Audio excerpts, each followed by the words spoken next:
téléstar, vous dites être resté à Wuhan pour le meilleur et pour le pire.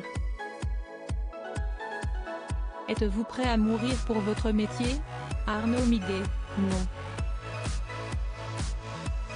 Il y a des risques dans ce métier quoi qu'il arrive.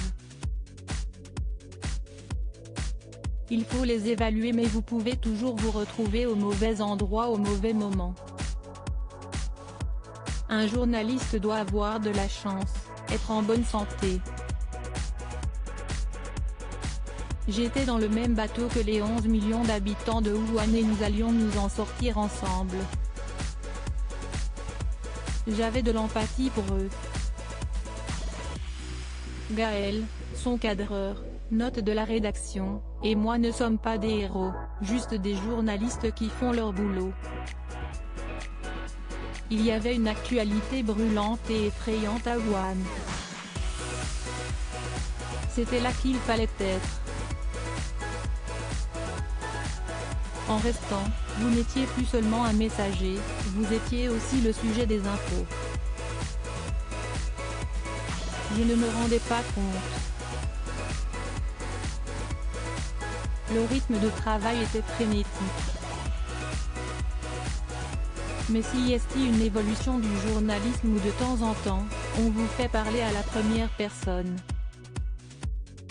Nous avons vécu une expérience incomparable.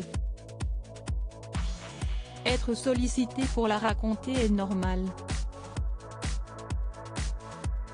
N'aviez-vous pas peur? Jean-Paul Sartre a dit, qui n'a pas peur, n'est-ce pas normal? Vous vous posez la question mais vous êtes là pour que les gens vous racontent des choses, pas pour avoir des états d'âme sur vous-même. Vous les avez plus tard. Si est cependant toujours anxiogène de savoir que la moindre fièvre vous rend suspect et vous expose à être embarqué dans une clinique de la fièvre. Il fallait surtout qu'il ne nous arrive rien d'un point de vue santé car en Chine le moindre problème se soigne à l'hôpital. Et ils étaient tous réquisitionnés pour la Covid-19.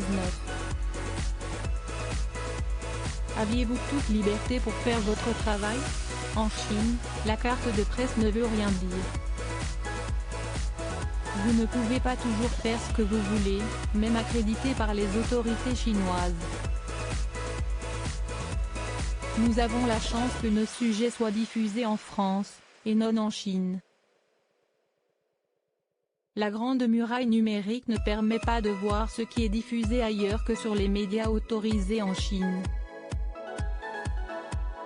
Nous étions surveillés forcément. Il fallait prévenir de nos allées et venues même si nous ne disions pas toujours exactement ce que nous allions faire. Mais nous avons pu faire des choses. Est-ce un écran de fumée? Je ne sais pas. Prenez-vous les informations chinoises officielles avec précaution? Pour un journaliste, tout est sujet à caution. Il faut essayer de tout vérifier et quand si est impossible, le dire. Je sais que la Chine cache des choses, en révèle d'autres tardivement. Si est aussi vrai partout, même en France. Le livre d'Arnaud Miguet, 133 jours à Wuhan, sera publié en mai dans la collection Le 1 en livre, aux éditions de l'Aube.